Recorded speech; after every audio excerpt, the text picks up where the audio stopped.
항상 너무 진지한 사람 있죠. 여유가 없이. 너무 진지하게 인생을 살아가는 사람들 보면 좀 아쉬운데요. 그래서 이 유머는 여기서 말하는 그 아이디어에서 갑자기 왜 유머냐 이렇게 나올 수 있겠지만, 여기서 말하는 유머는 그만큼 사람이 여유가 있고 융통성이 있다 이렇게 보면 되겠고요. 그리고 실제 여러분이 유머 감각을 키우기 위해서는 어떻게 해야 되느냐, 좀 말을 좀 드린다면, 유머는 타고나는 게 아니라 자기만의 유머가 있습니다. 그렇기 때문에 남들이 웃기는 유머를 많이 반복해서 활용해 봐야 됩니다. 그러면서 우리가 그 속에서 나만의 장점의 유머를 찾아내면 돼요. 알겠죠? 그렇기 때문에 나는 유머 감각이 없어, 나는 유머를 못해, 이런 생각에서 좀 벗어났으면 좋겠고요. 근데 유머를 알려는데 남들이 안 웃으면 어떡하죠? 그럼 웃기려고 유머를 하는 것이 아니라 그냥 말을 하다 보면 그 속에서 웃기는 게 나오는 거예요. 예, 그렇지 않아요? 자, 아무튼 그래서 여러분이 유머 있는 사람이 되려면 유머 책도 많이 읽고 유머 있는 사람을 가까이 하고 그렇게 하면 좋겠죠. 자, 다섯 번째, 카메라 보고 참 웃길 수 있으면 참 좋겠네 하겠는데 좀 사람이 없는데 카메라 보고 웃긴, 그쵸? 네, 더 유머 감각이 뛰어난 사람이니까. 자, 저 유머 감각이 없진 않은데, 자, 고정관념을 깨트려야 된다. 고정관념을 깨트려야 된다. 고정관념을 깨트리는 게 뭘까요? 기존에 해오던 방식에서 뭔가를 벗어나야 된다는 거잖아요. 해오던 방식 벗어나야 고정관념을 깨트리니까 지금까지 이렇게 해왔기 때문에 또 그렇게 한다라는 걸 깨야 된다는 거예요. 그렇기 때문에 자, 뭔가 새로운 방식을 도전을 해야만 새로운 뭔가가 나오거든요. 그래서 제가 항상 하는 말이에요. 남과 다른 생각과 행동을 해야 남과 다른 사람이 된다 이거예요. 저는 항상 이런 생각을 했어요. 엄마 아버지가 했던 방식대로 하지는 않겠다. 또 기존의 그 시대 착오적인 생각에서 벗어나겠다. 그러려면 뭐가 되어야 되느냐? 새로운 지식과 정보를 넣어야 된다. 자, 이번 학기에 창업과 응용 수업을 했는데 다음 학기에는 좀 더 질 높은 창업과 응용 수업을 하겠다. 그럼 새로운 또 정보를 듣고 새로운 경험을 통해서 업그레이드를 시켜야만 더 좋은 강의가 될 수 있겠죠. 기존에 했던 강의 그대로 하면서 더 질 높은 강의를 원한다면 내가 도둑놈이죠. 그죠? 자, 아무튼 고정관념의 틀을 깬다는 것은 여러 가지가 있을 수 있겠지만 도전을 해봐야 됩니다. 의상도 될 수 있겠고, 그죠? 또 책도 될 수 있고, 책도 전혀 다른 분야의 책을 읽을 수도 있겠고, 경험도 다른 경험을 해볼 수도 있겠고, 그죠? 또 경쟁사 분석을 통해서 할 수도 있겠고, 그 기억을 하는데 우리가 안 하고 있다면. 여섯 번째, 자신의 마음속에 일어나는 미세한 움직임도 주의해야 된다. 자, 이게 이제 메모하는 습관을 길들이는 겁니다. 그래서 아이디어는, 그죠? 시도 때도 없이 나오거든요. 그 나오는데 그 많은 아이디어를 본인이 내고도 메모해 놓지 않으면, 다시 보지 않으면 그 아이디어가 그냥 또 묻혀요. 잊어버립니다. 그렇기 때문에 사소한 거지만 아이디어 노트를 만들어서 거기에다가 낙서를 하듯이 매일 하다 보면 나중에 또 정리하면서 한 번씩 보다 보면 그 속에서 새로운 또 아이디어가 많이 나올 때가 있습니다. 그 아이디어로 저는 강연을 이렇게 준비할 때가 참 많아요. 그렇게 해서 지금까지 새로운 강연을 많이 컨텐츠를 만들어가고 있습니다. 자, 어떻게든 여러분의 머릿속에 아이디어가 많이 나올 수 있는 그런 아이디어맨이 될 수 있도록 몇 가지 윤생진의 아이디어 만들기 관련된 책을 통해서 여러분에게 소개를 해드렸습니다. 자, 그래서 자신에게 적합한 사업 아이디어, 아무리 좋은 사업 아이디어도 나한테 적합하지 않으면 활용이 될 수 없겠죠. 그래서 내가 하고 있는 일 중에서 가장 즐기는 것은 어느 부분일까?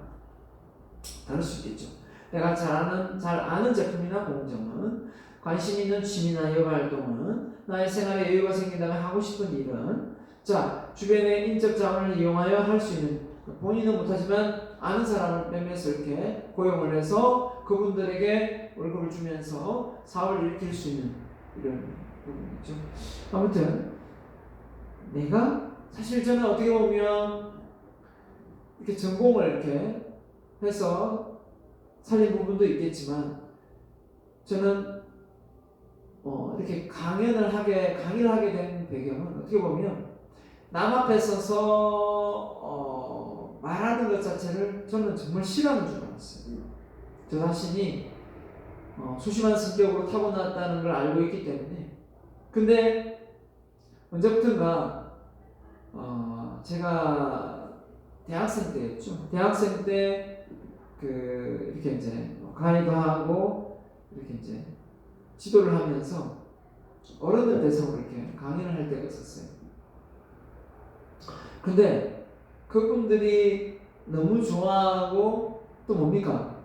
그 좋아하는 부분을 이렇게 표현을 해주니까 상당히 내가 그런 부분에 대해서 나는 참 말을 못한다. 참 나는 이런 부분이 약하다 생각했는데 의외로 이런 부분이 되게 재밌더라고요. 그래서 많은 사람들에게 영향력을 줄 수 있는 그런 사람이 되어보자 라는 게 어떤 머릿속에 딱 아이디어로 떠오르면서 많은 사람들한테 영향력을 주려면 어떻게 해야 되느냐, 리더십이 있어야 되겠다. 그래서 리더십을 전공하면서 이렇게 이제 강의를 하게 된 겁니다. 그러다 보니까 이제 이렇게 창업과 경영 과목을 맡으면서 어떻게든 기업가 정신을 통해서 새로운 아이디어를 이렇게 내고 또 그 아이디어를 통해서 아이디어 통해서 사업을 시키려면 이 영향력이 커야 되지 않습니까? 리더십이 필요한 거죠. 기업가 정신이 필요한 겁니다. 그래서 그런 부분을 어떻게 보면 제가 조금씩 도움을 줄 수 있는 그런 교육이 될 수 있는 거죠. 자, 아무튼 저희 관심 분야가 이렇게 강연으로 펼쳐질 때 그 내용을 여러분에게 소개할 때 참 좋고요. 그리고 제가 이제 셀프 인성 리더십 행동 변화 전문가라는 표현을 제가 썼는데 그 표현을 사용한 지는 한 5년 정도밖에 안 됐습니다. 그전에는 그냥 강의하는 사람이고 그죠? 대학교에서 이제 강의하는 사람이고 외국에서 강의하는 사람이었지만 행동 변화, 여러분의 어떤 행동 변화까지 신경을 쓰는, 내가 바꿔봤다면 상대방도 바꿔주고 싶은 이런 어떤 동기부여, 그런 전문가가 되고 싶은 부분도 제가 어떻게 보면 이제 새로운 아이디어로서 가져가는 부분입니다. 그리고 제가 앞으로 펼치고 싶은 그 사업 아이템도 제가 여기 소개할까요? 저는 사업 아이템을 제가 소개했는지 모르겠지만 저는 제가 외부에서 하고 있는 리더십 교육과 셀프 인성 리더십 교육과 그 다음에 북카페, 책을 제가 정말 좋아하거든요. 책을 정말 좋아하기 때문에 제 연구소에 책이 참 많습니다. 그래서 책을 통한 북카페, 그래서 북카페 플러스 셀프 인성 리더십 플러스해서 많은 분들이 이 카페에 와서 있으면서 책도 보고 차도 마시고 그리고 이 자기개발을 통해서 성숙해가는, 그리고 그 속에서 아이디어를 많이 창출해내는, 그리고 많은 사람들이 자유자재로 토론을 펼치면서 나와서 연사가 되어서 자기 아이디어를 표현하는 이런 조직 문화를 만들어내고 싶어요. 그런 어떤 프랜차이즈 사업을 전개하고 싶습니다. 이런 꿈이 있어요, 제가. 그래서 이게 만약에 성행된다면 우리가 책을 읽는다, 도서관에 가야 되고 서점에 가야 되고, 서점 많이 망했잖아요. 서점이 많이 망했는데 책을 가까이 하고 뭔가 자기의 그 아이디어를 표현하는 이런 문화를 만들어내는데 저는 그 문화 자체가 바로 대한민국의 인성교육을 바로 세운다고 생각하거든요. 책을 많이 읽고 또 자기 표현을 하는 그런 사람은 가정생활도 충실할 것이며 사회생활도 절제할 것이며 또 뭡니까? 인성적으로 바른 사람이 될 것이라고 저는 확신하거든요.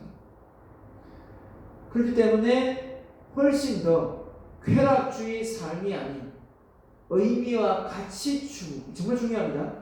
의미와 가치 추구형 셀프 인성 리더십 북카페를 프랜차이즈하고 싶은 거예요. 어떻습니까? 제 아이디어 괜찮으면 박수 한번 쳐주세요. 볼 수는 없지만 네, 아무튼 그런 꿈을 가지고 있어요. 그런 희망을 품고 있단 말이에요. 그렇기 때문에 제가 이런 경험을 통해서 제 머릿속에 있는 아이디어입니다. 여러분도 충분히 해낼 수 있습니다.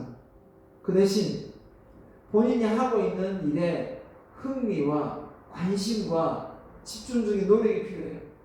많은 독서와 인맥과 그죠? 배움이 필요합니다. 저는 이렇게 말씀드리고 싶어요.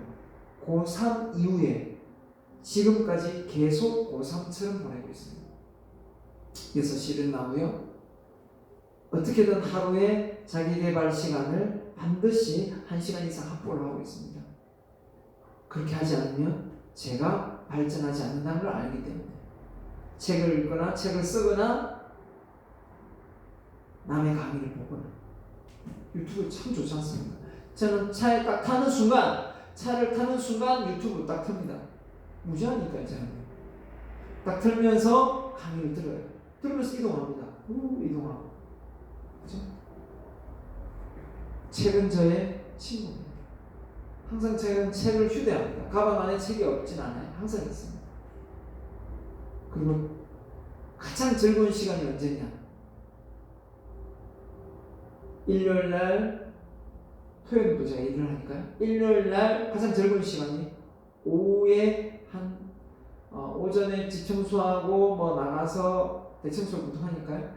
가서 장 보고 집에 와서 약간 나들이 좀 어디 운동을 하고 들어와서 씻고 딱 한 4시에서 6시 사이 한 2시간 정도 돼요. 그때 침대에 쓰든 어디 쓰든 책을 봅니다. 저 책상에 앉아서 그 책 보는 시간, 그 시간이 다른 데 책을 보지만 참 여유롭고 행복해요. 그런 시간이 저는 참 좋습니다. 그래서 그 책 분야의 전공 그 분야도 있지만 중요한 거는 제가 앞으로 미래에 꿈꾸는 그런 관련 내용의 책들을 제가 쓰고 싶기 때문에 책도 많이 읽죠. 자, 아무튼 지금 이야기했고요. 창업의 시기가 언제가 좋냐 이렇게 묻는다면 이렇게 말하고 싶어요. 연령대에 따라서 창업의 유형이 나뉜다. 그 내용이 시험에 나올 건데 뒤에 나올 겁니다. 자, 그래서 창업의 적정 연령 몇 살이 게 좋은가? 언제 적정한 시기인가? 이렇게 말하는데, 자, 여기 보시다시피 아주 나이 많은 사람도 있고 젊은 사람도 있고 다 섞여 있죠. 예. 스타트업 하시는 분들인데 창업은 나이는 숫자에 불과합니다. 나이는 숫자에 불과하다. 이 말이 정답이겠네요. 나이는 숫자에 불과하다. 예, 그죠? 자, 그래서 언제 창업할까? 자, 보면 이건 알아두세요. 시험에 나올 수 있습니다. 자, 20대 모험 창업입니다. 자신의 전공, 직업과 관계없이 어떤 분야에 선택하여 창업하여도 성패의 결과는 달라지지 않아요. 그런데 모험 창업, 20대니까 큰 자본을 가지고 창업을 하는 것도 아닐 테고 어떻게든 이런 시기 때 많은 교수님 잘하는 거 해야 돼요? 좋아하는 거 해야 돼요? 많이 묻거든요. 내가 직업으로 찾아야 되는데 잘하는 거 해야 되느냐 좋아하는 걸 해야 되느냐. 저는 이 20대는 이렇게 말하고 싶어요. 잘하는 것도 물론 하면 좋겠지만 좋아하는 거 하세요. 일단 좋아하는 거 했는데 잘하지 못하면 빨리 잘하는 거 하세요. 명언입니다. 다시 합니다. 20대 여러분이라면 좋아하는 거 하세요. 하는데 잘하지 못하면 빨리 잘하는 걸 바꿔야 됩니다. 그럼 그걸 몇 년으로 보느냐? 20대니까 한번 10년 이내로 봅니다.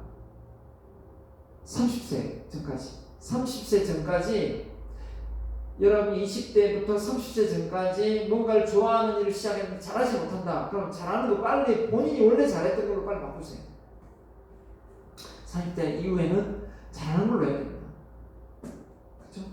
40대는 잘하는 것 중에서도 진짜 인정받은 걸 해야 돼. 자, 갑니다. 자, 그래서 40대 이제 선택 창업 말고 자신의 적성과 업무와 상관관계 어느 정도 고려해야 돼. 그래서 여기는 무지막지하게 막 그냥 관심 분야에 딱 집히면 그죠? 집중해서 뛰어들 수 있겠지만 이제 이 정도 되면 이제 장가도 가야 되고 그죠? 결혼도 해야 되기 때문에 어떤 정도 책임도 다르거든요. 그래서 선택 창업을 해야 되고 자 기반 창업 사회생활 어느 정도 많이 경험을 했다면 20대 중반에 많이 취업을 했다면 그죠? 이 정도 되면 40세 전까지 그 어느 정도 사회 경험을 쌓지 않습니까? 그래서 기반 창업을 하는 겁니다. 자 이제 40세가 넘어갑니다. 학력 불문 자신의 전문 분야의 최대설. 그러니까 이 정도 했는데 요 취업을 해가지고 20대에서 40대까지 했는데 한 20년간 경험했던 내용하고 전혀 다른 것을 만약 여기서 모험 창업을 한다. 쫄딱 망합니다. 물론 안 망할 수도 있지만 망할 확률이 90%. 그렇기 때문에 정말 위험해요. 이때는 새로운 걸 지금 딱 들어간다는 것 자체가. 그래도 기존에 자기가 어느 정도 기반을 닦아놓은 그 발판 위에 그걸 통해서 가지를 치는 게 낫지. 전혀 새로운 거. 뭐 현대자동차 다니다가 갑자기 어떤 분이 나는 가구점을 하고 싶다 해가지고 그 은퇴 자금을 통해서 아니면 중간에 정산해가지고 나온 금액으로 가구점을 한다. 쫄딱 망합니다. 회사 다니다가 그만두고 울대 앞에서 요식업 창업하신 분 거의 다 망했어요. 근데 젊은 때 대학 안 가고 젊을 때 주방에서 알바로 시작해가지고 나중에 돈을 벌어가지고 자기가 레스토랑 사장이 되신 분은 계세요. 그분은 안 망합니다. 그분이 울산대학교 야간에 다니셨는데 그죠? 그분도 아주 저하고 헬스장에 만납니다. 그분은 대학도 안 가고요. 고등학교 졸업하시고 바로 그냥 일선에 레스토랑 쪽에 일을 하시다가 거기서 경험을 쌓고 나중에 레스토랑을 창업해서 자녀 다 키우고 한 자산 한 50억 이상은 되신 것 같더라고요. 네. 성공하신 거죠. 어떻게 보면. 또 모르죠. 다른 더 많은 자산이 있어요. 아무튼 51세가 넘어가면 어떻게든 모험 창업 전혀 안 되고요. 안전 창업. 안전 창업이 뭐가 있을까요? 전문 창업이 뭐가 있을까 이렇게 말한다면 바로 프랜차이즈가 되겠죠. 프랜차이즈. 만약 그 프랜차이즈는 직영점하고 가맹점이 이렇게 있다면 그 직영점이나 가맹점 숫자가 많을수록 더 안정적이지 않습니까? 그리고 이미 사업을 해서 잘 된다는 것을 증명해 놓은 상태이기 때문에 안정적으로 됩니다. 물론 이제 초기에 들어가는 비용이 좀 있을 수는 있지만 굳이 창업을 한다면 이 나이에 경험도 없다면 그런 노하우를 모두 전수받아서 할 수 있는 프랜차이즈 사업 업종이 훨씬 안정적이다라고 볼 수 있는 거죠. 왜냐하면 그 노하우를 다 전수해 주니까요. 하나, 10가지. 왜냐하면 가맹점의 본사는 그죠? 프랜차이즈는 프랜차이지. 이 가맹점의 로얄티를 먹기 때문에 그죠? 이 납품을 하면서 이걸 단가를 그죠? 조금씩 이렇게 해서 이윤을 남기기 때문에 가맹점이 잘 돼야 본사가 잘 되는 시스템입니다. 그죠? 네. 그렇기 때문에 키울 수밖에 없어요. 잘 될 수 있도록. 그죠? 키워할 수밖에 없습니다. 물론 이제 처음에 그죠? 이걸 이제 뒤에 나오겠지만 그 프랜차이즈 다음 문장 나오지 않습니까? 정말 금만 크게 부풀려서 포장을 해놓고 나중에 알고 보면 알맹이가 없는 그죠? 대박을 터뜨리는 그런 프랜차이즈 업종인 것처럼 하고 금방 망하는 그런 업종도 간혹 있습니다. 조심해야 됩니다. 자, 그래서 20대 자기 전공, 직업을 살리고 창업하더라도 승패의 결과는 달라지지 않는다. 실패하더라도 재기의 가능성이 크다. 그래서 모험 창업을 해라 이거죠. 신세대 벤처기업의 사장들이 20대에 속하며 자신들의 개성과 추진력을 바탕으로 성공했다. 이렇게 했습니다.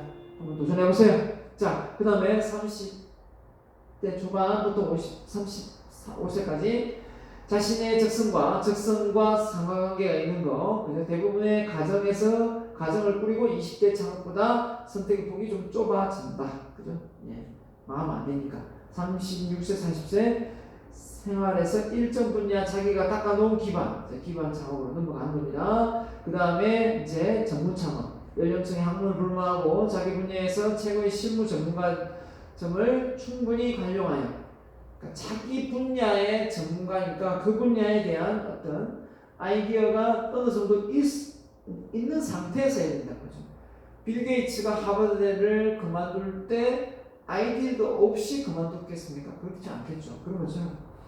안정창, 사회 연륜이나 전문 지식은 풍부하나 오히려 행동보다 생각을 깊게 하는 원인이다. 그래서 창업에 실패하면 힘든 노후를 보내게 됩니다. 맞죠? 이때 창업에 실패하면 재기의 시간이 없어요. 그래서 켄터키 프라이드 치킨, 그죠? 커널 샌더슨 그분이 창업을 했지만 사실은 창업을 한 게 아니라 이미 프랜차이즈 창업을 한 거는 65세예요. 이미 변호사도 설정도 있었고 하지만 주유소 해도 망했고 레스토랑 하다가 망했죠? 레스토랑 그 얘기 우리 했나요? 레스토랑 하다가 망했거든요. 근데 어떻습니까? 다시 했잖아요. 재기했어. 맞죠? 그 내용도 이 창업 내용에 캠프 정신에서 있었죠? 있었던 것 같은데 아무튼 근데 그분이 프랜차이즈를 하게 된 배경은 레스토랑을 통해 경험을 통해서 그 닭 튀기는 기술 그 기술이 있었어요. 그러니까 어떻게 보면 새로운 창업이 프랜차이즈 업종은 새로운 전문 어떤 창업이겠지만 새로운 도전이겠지만 그 전에 노하우는 본인이 닦아놓은 기술이 있었다는 거죠. 그러니까 1009번째에 가맹점 1호가 나왔으니까요. 지금 세계적으로 다 퍼져 있고요. 널리 이제 가맹점이 되어 있지만 그만큼 많은 거절을 당했다. 픽업 트럭에 닭 튀기는 기술 하나만으로 사람들에게 내가 닭 하나 잘 튀기니까 이런 노하우를 가지고 한번 프랜차이즈를 해보자 이렇게 제안했던 거죠. 좀 대단합니다. 그죠? 네. 자, 아이템 전쟁입니다. 자, 아이템 개발.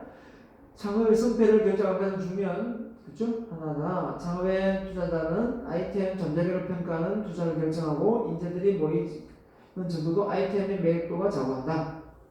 그래서 창업하면 딱 중요한 세 가지가 뭐였죠? 세 가지 있었잖아요. 첫 번째가 창업자, 두 번째가 돈, 자산, 돈 있어야 되고, 세 번째가 아이디어, 네 번째가 세 가지면 이것만 하면 되고, 세 가지를 쓰시면 이거면 되고, 네 가지를 쓰시면 바로 뭡니까? 입지, 상권, 그렇죠? 제일 중요한 거죠. 시장과 고객의 니즈에 적합한 그죠? 적합성을 보유한 아이템을 성공한다. 그래서 그 아이디어만 내면 아이디어로 끝날 수가 있죠. 그 아이디어가 그 소비자한테 이렇게 니즈로 필요성을 느낄 때 그게 아이디어가 정말 말로 사업화가 돼 비즈니스 모델이 되는 거지. 그러니까 아이디어가 좋다고 해서 이 아이템이 좋다고 해서 그냥 바로 사업이 되는 건 아닙니다. 그렇죠? 자, 한번 볼까요? 아이디어를 내는 원천이 나오네요. 아이디어를 내는 원천. 더하라, 빼보라, 반대로 생각해보라, 축소해라, 확대해보라, 새로운 용도를 찾아보라, 재료를 바꿔보라, 남의 아이디어를 활용하라. 자, 볼까요? 더해보라. 자, 휴대폰에 계속 더해지죠? 휴대폰에 새로운 기능이 더해지는 겁니다. 더해지는 거죠. 없는 게 더 추가로 더해집니다. 식당의 메뉴에 없는 메뉴가 추가로 됩니다. 더해지는 거죠. 자, 더해지는 것도 있지만 너무 많이 더해지면 더 이상 그 더해진 게 포화가 되어서 전문화가 필요할 때도 있죠. 그게 대표적인 뭡니까? 자, 백화점도 좋고 대형 할인마트도 좋은데 그 속에 있는 걸 따로 뽑아서 전문화시키면 또 프랜차이즈가 되잖아요. 그 대표적인 게 아이스크림 전문점이 되는 거죠. 맞죠? 과자 전문점 있었잖아요. 과자 전문점. 외국산 과자 전문점이 있고, 그죠? 그것도 좀 하나 반짝하다 없어졌어요. 맞죠? 꿀대 앞에 외국 과자가 엄청나게 막 이렇게 막 뜯어서 먹고 막 이랬는데 마시멜로 전문점 있었고. 맞죠? 그 다음에 또 뭐가 있었죠? 그거 있었구나. 또 그 뭐죠?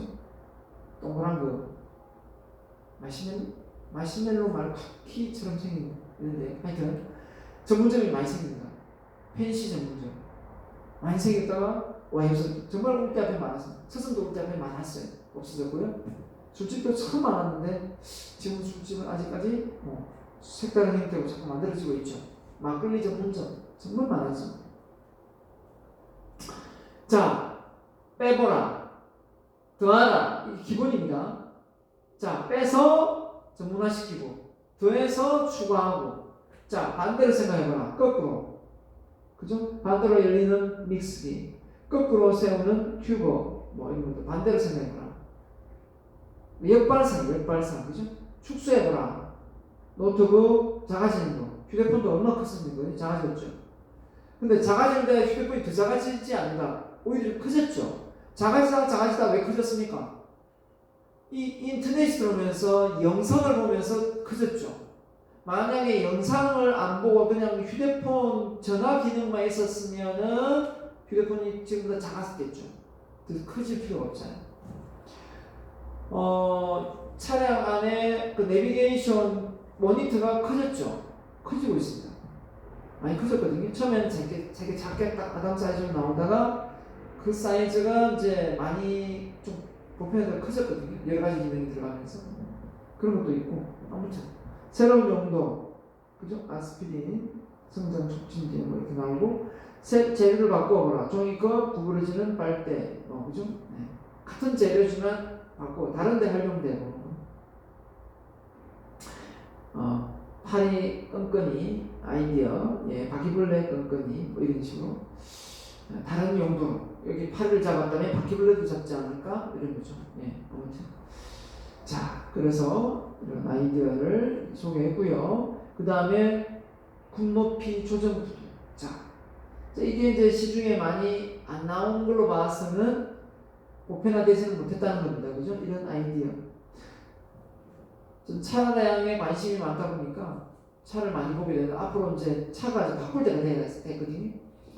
10년을 좀 넘게 탔는데 바꿀 때가 되다 보니까 이제 차에 관심이 많은데 그러다 보니까 이제 전기 자동차를 사야 되는 타이밍이 빨리 올 거예요. 지금 차를 사고 나면 또 조금 있다가 바로 한 5년 내로 전기 자동차, 수소 자동차가 보편화되면 그 자동차 이걸 괜히 샀다라는 생각이 들 것 같아가지고 이 전환 위기가 있는 것 같아요. 어떻게 보면 지금 아직까지 전기 자동차, 수소 자동차가 보편화되진 않았잖아요. 근데 지금 외국을 보면 우리나라가 좀 뒤처지지만 그 이탈리아나 이런 외국에 보면 유럽 쪽은 미국은 상당히 빠르게 지금 전기 자동차 쪽에 그죠? 테슬라부터 해가지고 중국에 그죠? 전기 자동차가 지금 보편화되고 있거든요. 그런 점을 놓고 보면은 섣불리 내연기관 자동차를 빨리 사가지고 이 몇 년 안 타서 이 연비보다 그죠? 나중에 그 차를 팔고 갈아타기가 힘들지 않을까 이런 생각도 많이 하고 있거든요. 아무튼 좀 그렇습니다. 제가 지금 생각에. 자, 그래서 여러분이 가장 효과적인 방법이 발로 뛰면서 조사하는 것이다. 자, 아이디어 발로 뛰어서 조사하는 거. 자, 여러분이 만약에 사업계획서를 내세요 이랬는데 사업계획서 내는데 아이디어가 있어야 되는데 아이디어가 없다고 발로 뛰어야 됩니다. 그게 뭐냐면 바로 이제 자료 수집이죠. 여러분의 관심 분야를 하나 딱 지목을 하고 그 분야의 자료 수집을 지금 리포트를 아직 안 냈지 않습니까? 그렇죠? 내야 되는데 낼 시점이 왔는데 그죠? 낼 시점이 왔는데 그걸 내야 되는데 그죠? 내면서 그리고 나서 여러분 해야 되는데 아직 제가 지금 오프라인 강의 5월달에 시작하면 바로 낼까 생각 중인데 여러분이 지금부터 아이디어를 좀 모아놓으면 참 좋습니다. 나는 이쪽의 아이템으로 사업계획서를 만드는 거는 이번 학기 꼭 해야 됩니다. 혼자 하든 조별을 하든 둘 중에 하나거든요. 그러니까 아이디어가 어느 정도 있어야 되기 때문에 근데 그 아이디어를 찾는 방법은 바로 이게 직접 발로 뛰는 거 바로 자료 수집이에요. 들어오면 자료 수집에서 뭔가 인풋이 되면 아웃풋이 되기 때문에 그래서 본인이 하고자 하는 의지, 그 업종에 대하여 가지고 있는 호감도에 따라 적성에 맞는 아이템이기 때문에 자료를 수집해 본인이 좋아하고 할 수 있다고 생각되는 아이템을 후보군으로 10개 정도를 뽑아서 후보군 아이템을 조성합니다. 자, 이렇게 해가지고 그 중에 수익, 사업성, 수익성, 안전성, 경쟁 관계, 필요 자금 등을 고려해서 한두 개를 뽑는 거죠. 뽑아가지고 그 아이템들도 선택해서 선택한 아이템에 대한 경험자, 전문가들의 의견을 반영하고 또 유망 업종이 아닌지 창업 비용에 대한 필요 자금을 조달할 수 있는지 판단해 본 경우 최종적으로 그 아이템을 딱 유망 아이템이다 해서 이제 선정하게 되겠죠. 그러려면 뭘 해야 됩니까? 장래성, 성장성, 시장성, 수익성, 안정성, 성공 가능성 엄청 많이. 세상에 이러한 모든 요소를 갖춘 완전한 유망 사업종은 없다. 하지만 성공이 보장되는 업종이라고 한다면 기본적인 시장이 존재하여 비수기가 없고 경기에 민감하지 않을 뿐만 아니라 수익이 지속해서 발생하는 업종, 이걸 다른 말로 유망 업종 이런 표현을 쓰는데요. 유망 업종이다.